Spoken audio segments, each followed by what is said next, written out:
So what I wanted to talk to you about is one of the concepts that's really important in Buddhism, and I think it's a concept that can be one of the best things to think about and to try to work with in our lives to help us, whether you're Buddhist or not, to help you really learn more about yourself, and also to help you find a way to let go of some of the busyness in life, and to let go of a lot of the rushing around and the things that seem to take up our time, so we can't find a spiritual practice that works for us, or we can't take the time to slow down or meditate. And that is the concept of no self, which is Anattā in Pali, our canonical language in Buddhism, in the Theravāda tradition.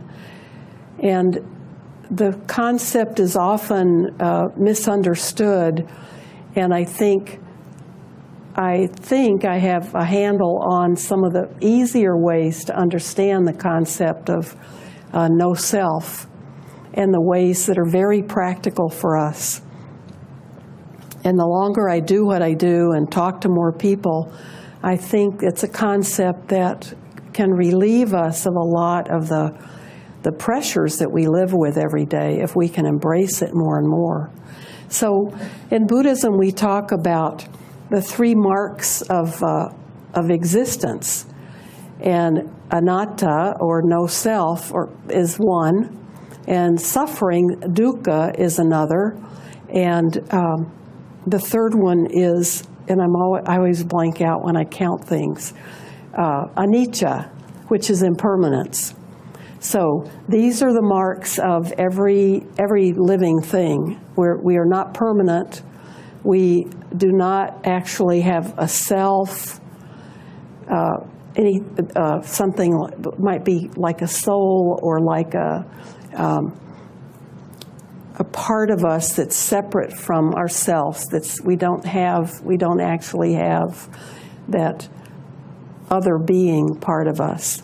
And the suffering, or that feeling of dissatisfaction or unease, that's also a condition of all living beings. And that's what we call dukkha, or unsatisfactoriness, or suffering.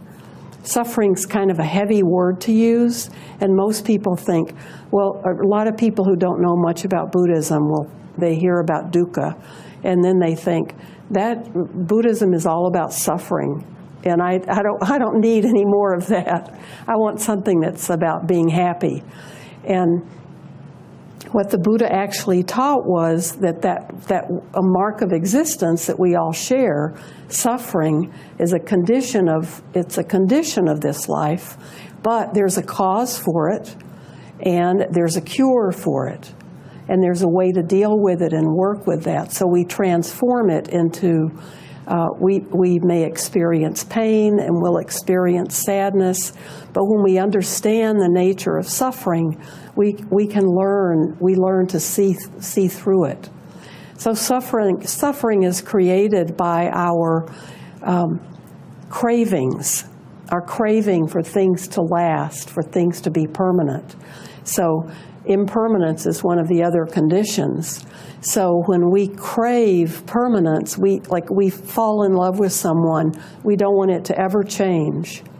We want it to always be the way it is at the very beginning. And when we love someone, or we have a good friend, we don't want them to move away. We don't want to be separated from them. We don't want people to die. We don't want to lose our jobs. We don't want to lose our houses. We don't want to grow old.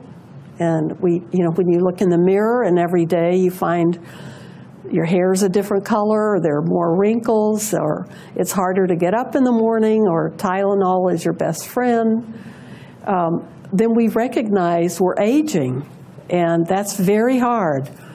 And my daughter's 29, and she's always looking for something for her crow's feet, for some kind of expensive lotion, and I can't see them on her. I mean, I don't think they exist, but it's not my reality. You know, her reality is that she needs some kind of lotion, and she's just spotlessly beautiful. She's just, and I just think she's suffering over her, what she sees are crow's feet in the corner of her eyes. And I look at her and I think, and I've thought it about her for many, many years, if you only knew how perfect you were and how beautiful you are, and you could just forget that. You could just be, so it's her life, it's not mine. But of course, as the outsider, I can look at it and see.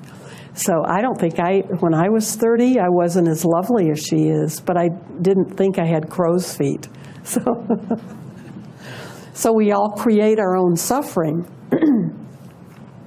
So when we see that, our suffering is caused by our need to have things stay the same. So we're fighting something that isn't possible as a living being.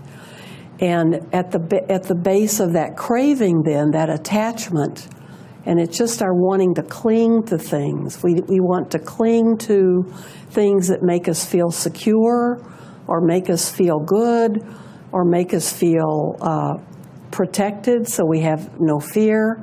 And anything we try to cling to is guaranteed to be something that's impermanent.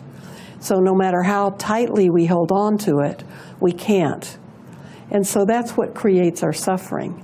So at the root of that attachment and clinging is really ignorance about the nature of reality. And so all that suffering comes from ignorance. And I used to think the word ignorance, I grew up thinking that was a terrible word, that you just didn't call somebody ignorant.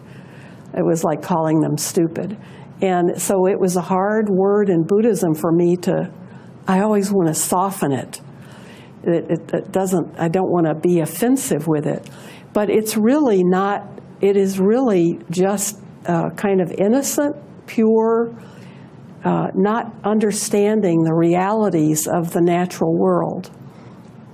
And when we understand that, we see that everything is impermanent, that we can't cling to anything. And in fact, when I'm teaching, the image I always think about when I think about the teachings of the Buddha and about, well, all of these concepts that we work with, meditation and dealing with suffering, dealing with no self, dealing with impermanence, it's always, you know, this is how we basically are most of the time, grabbing onto things. If something works for us, we want more of it. You know, and the opposite of that is aversion. So when we're clinging to things, we also are averse to a lot of other things. You know, we create, like, I want this, but I don't want that, so I push that away. That's equally strong. But instead of having that clinging to things that we desire, that we love, that we want, that make us happy for this moment, we need to always be like letting go of our grasp